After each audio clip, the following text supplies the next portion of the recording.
what we're going to learn in this little piece of the lesson, and remember this piece of the lesson is pre-calc, okay? Just to get you some terminology of what the heck a vector is, okay? They gave you a lot of real life examples in that paragraph of what the vectors are. We've been working with a lot of things that are basically numbers or called scalars. But then when we want to add both the direction and the magnitude, so how the length and the direction, that's when we have what we call a vector, okay? They gave you some examples of where vectors appear in economics and computer graphics and probability, definitely in physics, okay? And then they told you about this line segment. They gave you a picture of a vector right there. It's a directed line segment. The initial point P is called the tail or the base. So this is what they're calling P right there. The terminal point Q, which is up here, is the head or the tip or the terminal point. The notation is this bold-faced letter and PQ with the little ray symbol over it. Unfortunately, we can't write a bold-faced letter in handwriting, right? So we use this little symbol like this. A line with one arrow is the notation for vector, okay? With one of the arrowheads, not the second one going down, okay? But that's a vector notation. So you can write it like that when we need to write vector, okay?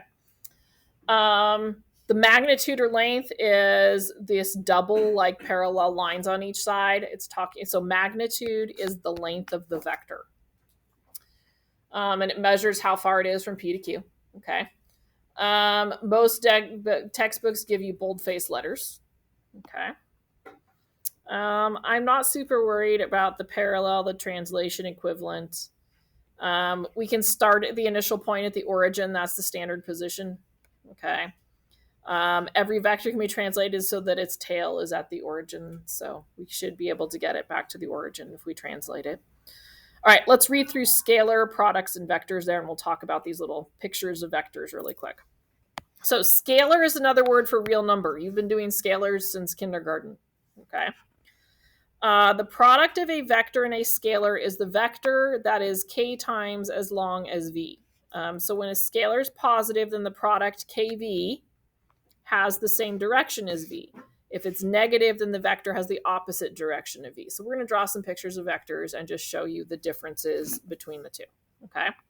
So given vector v, sketch each scalar product using the grid at the right to represent each new vector. So what is this telling us about the length of the vector? What are we going to do to it?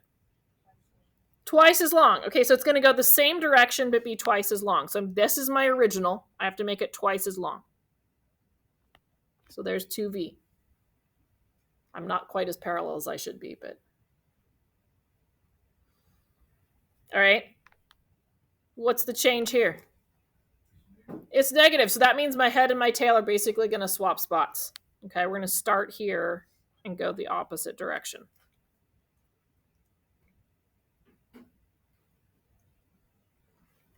All right. What's the difference here? What am I multiplying by now? Which is like what? 1.5. Am I going in the same direction or the opposite direction? Same direction. So I'm going to basically count 3 of these things, right? Because 4 of them was double. So that would be 1.5.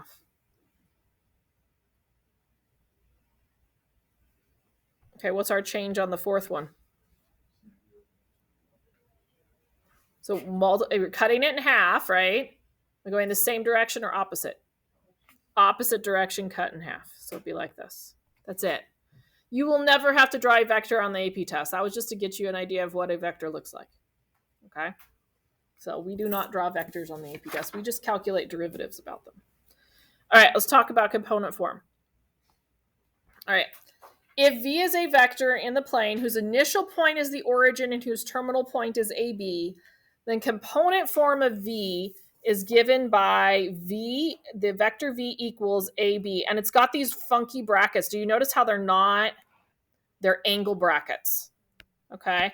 So they're not parentheses, though sometimes they will say vector v and use parentheses, but they'll say the words vector v. Okay. But they're not square brackets, they're angle brackets. So this is how you know if you see angle brackets, you are doing a vector.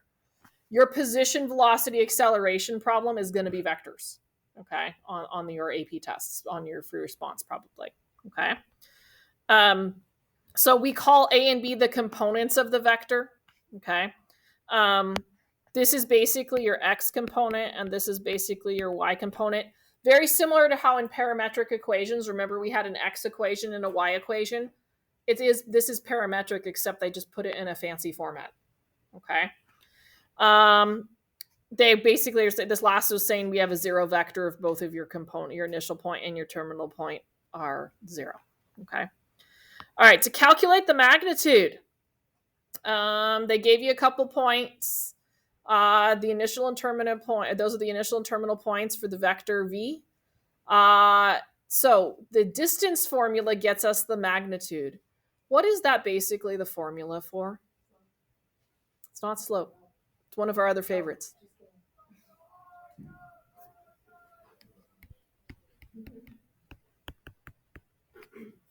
What's that? Isn't this just the Pythagorean theorem? There's nothing really to memorize, right? It's the Pythagorean theorem. Because isn't the Pythagorean theorem two things squared and the square root of them? Okay. You have to find the distance. It is officially the distance formula, but the distance formula is the Pythagorean theorem. Okay. If you don't remember that, here when we find the magnitude, I'll show you a way to get that off of what you have without even having to think about it, because you'll automatically think Pythagorean theorem when you see it on the graph. Okay. All right. So it says in number 2 here that we are given vector v, which is a to b, where a is 3, 7 and b is 6, 5. We're supposed to write the component form, okay, of the vector, and then we're supposed to find the magnitude. So if I were just to graph that, so I'm going to go out 3 and up 7, okay, that would be A, right? And then B is out 6 and up 5. And then my direction would put it pointing down because it's going from A to B. A is the initial side and B is the terminal.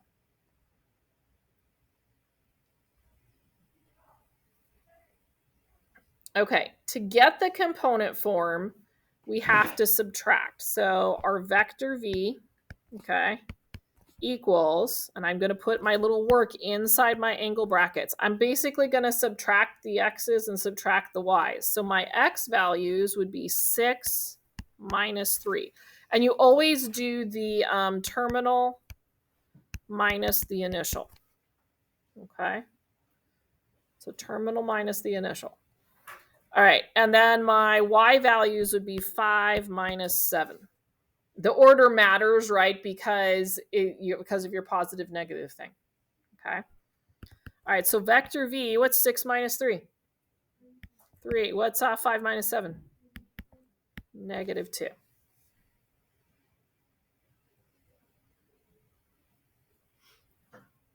All right, so that's what my vector is. That's the component form of the vector.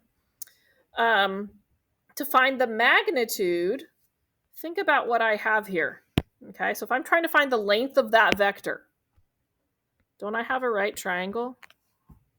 Isn't this height 2 and this side 3? Can't I just use the Pythagorean theorem to figure that out?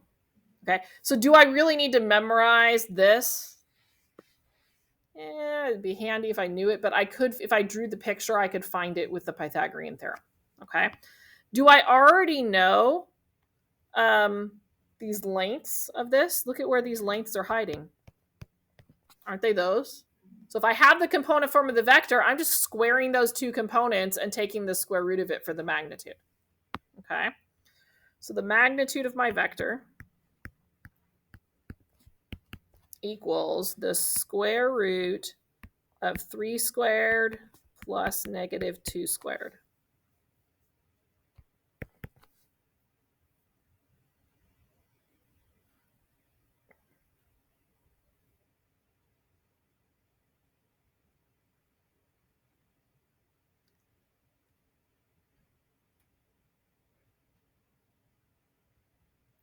Okay, what's 3 squared?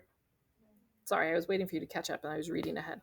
9 plus 4 is what? 13. So my magnitude is the square root of 13.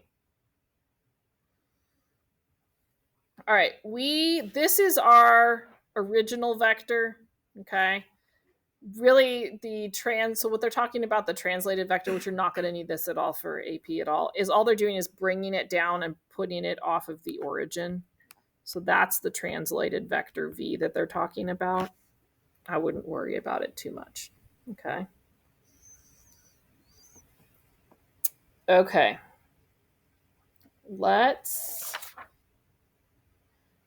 I'm not worried about you doing the vector addition with graphs, so we're going to skip over that part. You don't need it.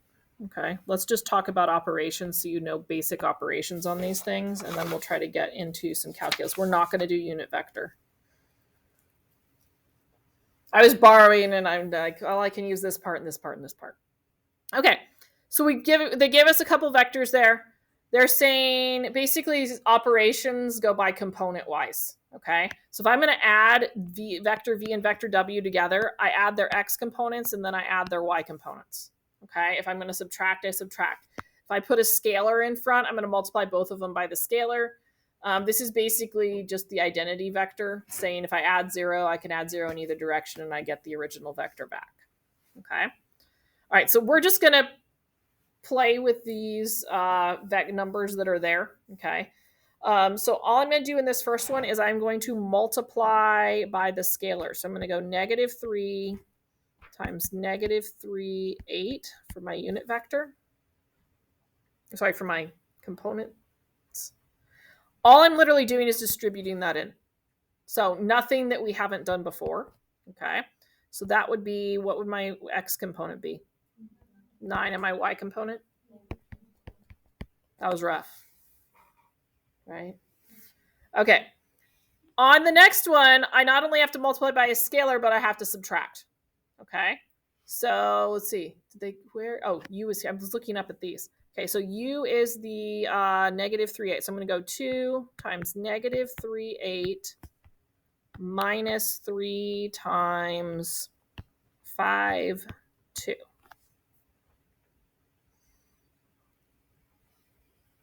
All right, so what do I need to do with the 2 and the -3? Distribute them in. Okay, and I'm going to choose to distribute the negative in and then turn it into a plus operation. Okay. All right, so when I distribute the 2 in, what do we get? 16. Okay, and then when I distribute the 3 in, what do I get? Good. All right, now I have to add the correct components together. So I am going to add together -6 and -15. What's that going to give me? Good. Then I'm going to add together 16 and -6. What's that going to give me? 10. That's it. That's all there is to adding vectors. It's not that bad, right? Okay. Whenever I have those funky little symbols, what does that mean I'm calculating? Magnitude. Do I already know what 2u minus 3v is? We conveniently did that in example B, so I don't need to calculate that. I just need to find the magnitude of it. So I'm going to find the magnitude of -2110. All right, so how do I find the magnitude? What do I have to do? Okay, we got to do Pythagorean theorem, which is basically the square root of what? The components, right? So square root of -21 squared plus 10 squared. All right. Through the magic of, I have the notes and answers in front of me, it was square root of 541.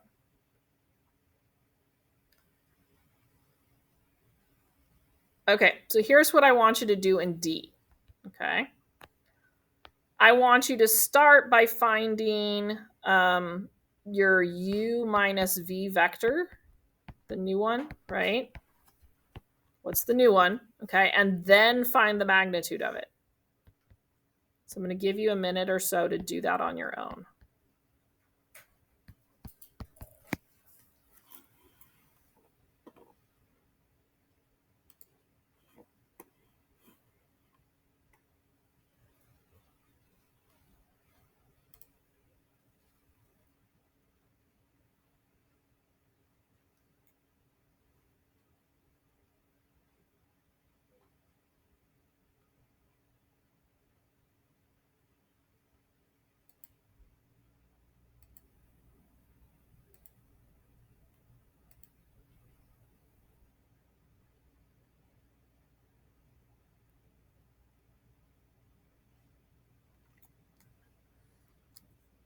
Okay, check it with somebody close by you at your table.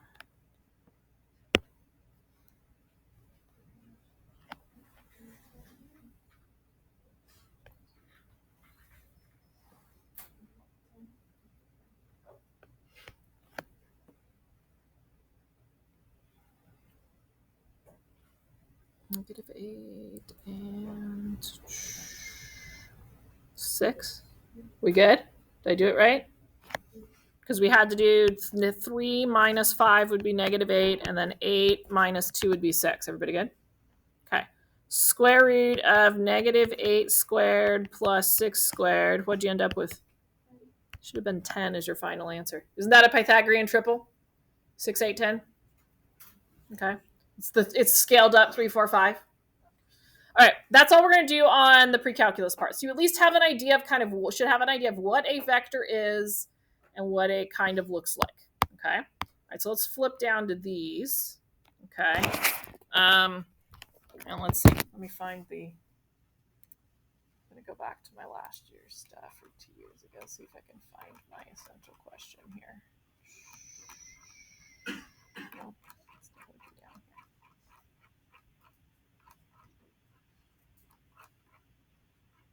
Or not. Let's see if it's on this one.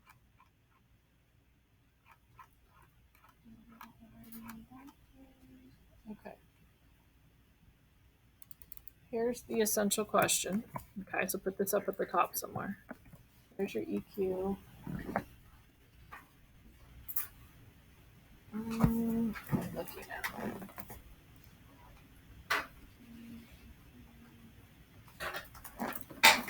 Okay.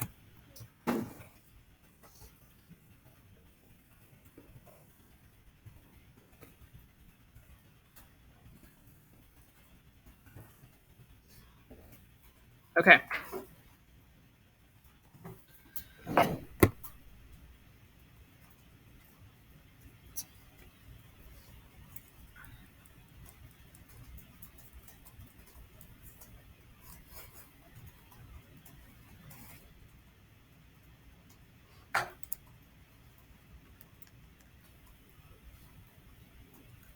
All right.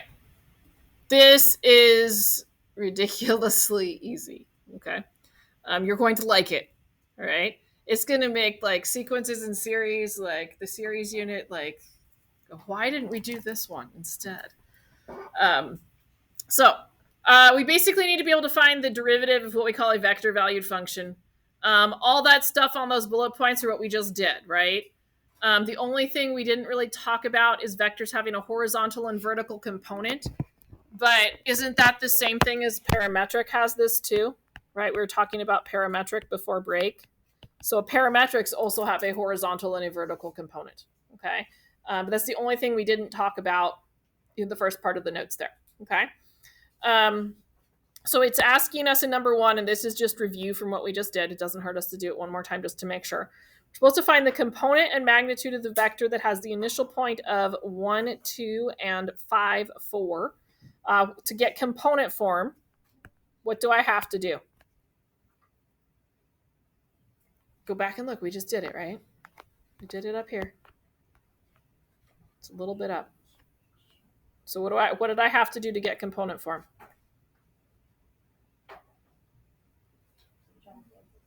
Yeah, subtract the x's and y's. Which one do I have to start with? The terminal one. So I'm going to start with the second value. Okay. All right. So what am I starting with for my x's? 5 minus 1. Okay, what are my y's going to be? Good. So my component form would be 4, 2.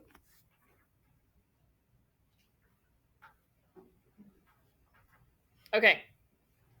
Go ahead and find the magnitude of that. It's okay if it's a square root.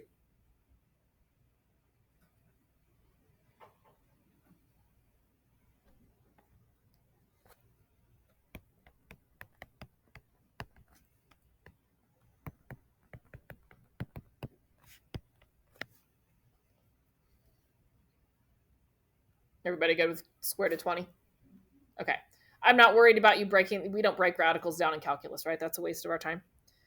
All right. So vector valued functions. So if we've got a function r of t and we see it in the angle brackets, we know that they're talking about a vector.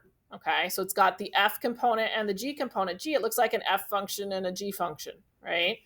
F of t and g of t are component functions with the parameter t. What other type of function has a parameter t? What did we talk about before break? Doesn't a parametric function have a parameter t? Okay, so this is, instead of seeing parametric, you will see vector. They're identical. All right. If r of t equals f of t, g of t, then the derivative, here you go. Wait till you see this. There's no product rule. There's no craziness like that. It's literally the derivative of each component individually. That's all there is. Second derivative would be the second derivative of it. Okay? All right. So it's literally each component, take the derivative individually. You can multiply these things. You can multiply by a scalar. Okay? You can add them together. Okay? The product rule still exists in each component, right? To get the derivative if you're multiplying two vectors together. If you're composing two vectors, the chain rule still exists. But you're going to have to do it by component. Okay? All right, so let's practice some derivatives. Okay? So this one says literally just take the derivative. Okay, so I know that the derivative is the derivative of the x component. So what's the derivative of my x component? 4t plus 4. That was tough. All right, what's the derivative of the y component? That's it. Done. Okay. Now, you know as well as I do, it probably won't be quite that easy on the AP test, but it's gonna be manipulating something like that. Okay. All right, I'm coming down to see this one here. All right, so the next one's a little bit more complicated, right? It says we have to take the derivative and multiply. It looks like we've got a chain rule going on in there, right? Oop, I went too far. Okay, so it's asking us to find the derivative of 2t. Okay. So let's just find the derivative of the original, and then we'll deal with the adding the 2t part in. Okay. All right, so the derivative of the original component evaluated at t, what's the derivative of t cubed plus 5? 3t squared. Okay, what's the derivative of 2t? 2. Oop, I put a parentheses instead of a bracket. Okay. Now what I want to do, okay, is I want to, oh, okay. I want to take the 2t and substitute it in, right? So it's r prime of 2t equals. Well, I already calculated the derivative, didn't I? The problem is that if I were to take this and plug it into there and into here, I'd have a chain rule, right? So I already have the derivative of the outside, basically, with it left alone. What's the derivative of the inside function? 2. So I'm going to multiply the outside of that by 2 if I have a component like that. And then I'm going to take this and I'm going to substitute the inner function in. So we had to take into account the chain rule. Probably not going to see that a whole lot, but it came up here in the notes, so I wanted to make sure you knew it. All right, let's simplify it a little bit. So see, what's 2t squared? 4t squared times 3 would be 12t squared, good. And then I still have to distribute the 2 in, so I would have 24t squared 4 would be my component form. Still not very hard, right? The worst part was recognizing that we'd have to deal with the chain rule.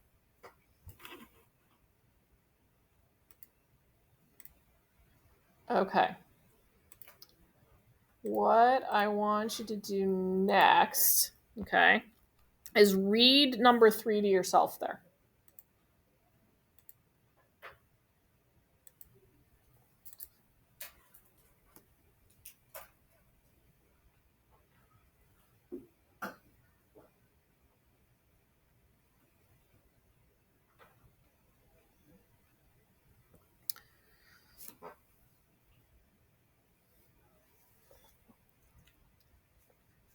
Okay. So we've got a particle moving along a path in the xy plane. It's given by the vectored value function f of t equals t squared sine t. We're supposed to find the slope of the path of the particle at t equals 3 pi over 4. So it's definitely not moving in like a linear path, right? This is probably moving in some kind of a circular path, especially if 3 pi over 4, isn't that over here on our unit circle? So we're looking at it being somewhere over here, okay? So I got to find a derivative. This is the x component. That's the y component, right? What's a derivative? How do I write that? D what? dy over dx. Oh, but I've got t's. So what's my numerator turn into? Dy over what? Dt. Remember this from before break? Over. It's no different than parametric, right? I gave you 2 components. One represented the x, one represented the y. It's just the way we're presenting it is different, right? It's the exact same stuff as parametric. Okay. So derivative of the y component, what's the derivative of sine t? Cosine t. What's the derivative of t squared? 2t. Okay. That's the derivative, because we need derivative for slope. What do I have to do with this? Oh, we got to plug it in. Okay. All right, so dy dx evaluated at t equals 3 pi over 4 equals cosine of 3 pi. Ooh, making weird fractions. All right, 3 pi over 4 over 2 times 3 pi over 4. Technically, for your response, you're done, right? You've substituted in numbers, so it's numeric at that point. We're going to simplify all the way just in case it's not, whatchamacallit, not free response. If I am at 3 pi over 4, what's the cosine value? Square root of 2 over 2. I like that part. Is it positive or negative? You're in quadrant 2. Negative, cosine's negative in quadrant 2. So negative square root of 2 over 2. Let's see, 2 goes into 4 twice, so I get 3 pi over 2. Oh, that was convenient. What do I get to do? I can just cancel those 2's, right? Because it would be like flipping and multiplying. And then so I've got negative square root of 2 over 3 pi. That's an interesting number. Okay. So not so bad, hopefully. All right. Is that all there is? The rest of this is just practicing that. Exactly what we just did. Okay. So this is like homework practice. Okay. I am not going to get into doing, unless we really feel like we need to do another one. Oh, let's talk about these really quick. Let's see. That's slope. Let's look at, let me look at number 10. Let me find the answer to number 10 really quick so I can make sure we do it right.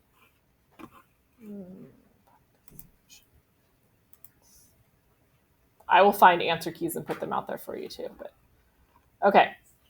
So number 10 is another thing that could happen. So take a minute and read that to yourself, okay?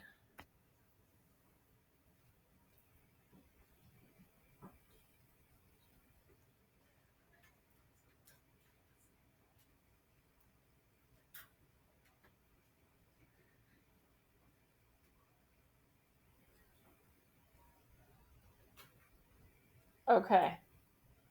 So it's asking us to find when it gives us a vector valued function, then it wants us to, for what value of t is the particle at rest.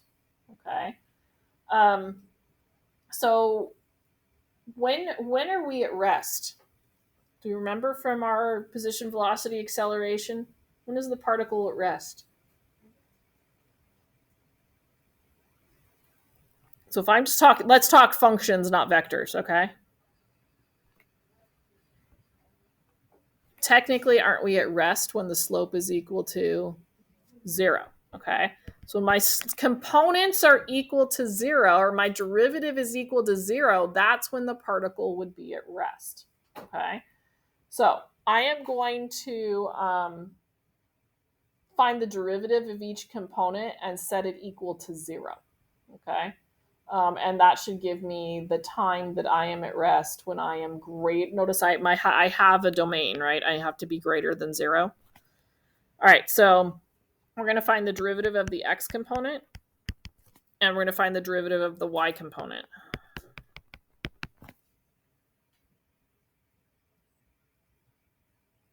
All right, what's the derivative of the x component?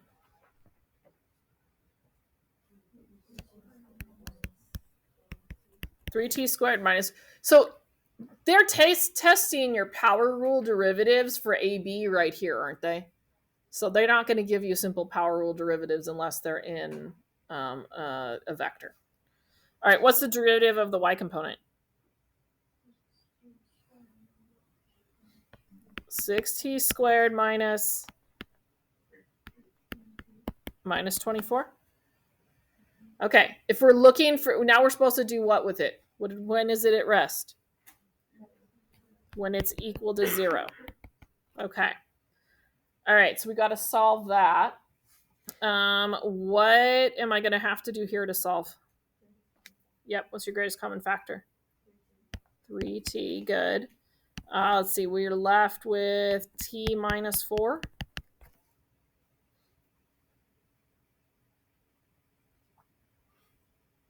Okay, zero product property. I don't think you need, I think you can probably do that in your head, right? What are my two t values? 0 and 4. It has to be greater than or equal to 0. It doesn't really make sense for it to be, there hasn't been any time pass at 0, right? So really this number makes more sense. Let's see what happens over here. Okay. Is there a greatest common factor? Thank goodness, right? Minus 3t minus 4 equals 0.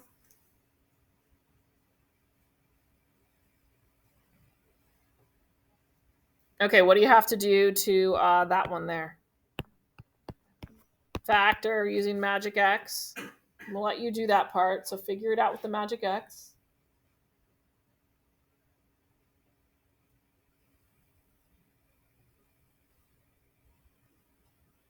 All right, what'd you get? T what? T minus 4, okay. And T plus 1. Is that right? So what's T equal to here? 4, negative 1. Is one of the, are they both in that interval? Or in that domain? Is the negative 1 in the domain? No. So our final answer would be that it happens when T is equal to 4. It's at rest. Technically, it's at rest at 0, but it's just starting, right? So they're really looking for the great. I don't know why they kept the equal to on it. All right. I don't know. See, we've only got 9 minutes left. I don't know that we're going to have time to do the integration. So all we have left for calculus notes, okay, and we'll just stick with these tomorrow. We're going to integrate them. And then more importantly, and guess what? You just integrate each component, right? There really isn't anything extra to that. And then we're going to do position, velocity, acceleration, and speed. Okay. So that's the big part tomorrow, is dealing with that part. Get yourself some practice. Make sure you can do this. So the homework is basically these problems in here. Okay. And I'll find you some answers to it so that you have an answer key, so you know that you've been practicing correctly. Okay. All right. What's wrong?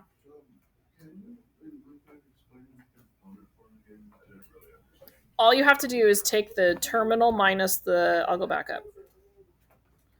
Okay, so the component form is they give you an initial point and a terminal point. Okay, you're always going to do the terminal point minus the initial point.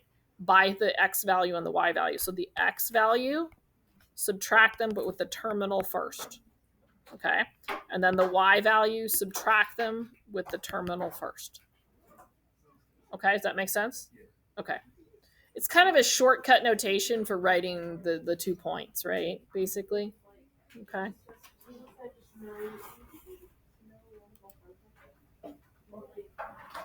Guess where I was on Sunday, you guys? Actually, I was at 2 places. I was there twice over break. I went to all of your new homes. I was at UCSD twice over break.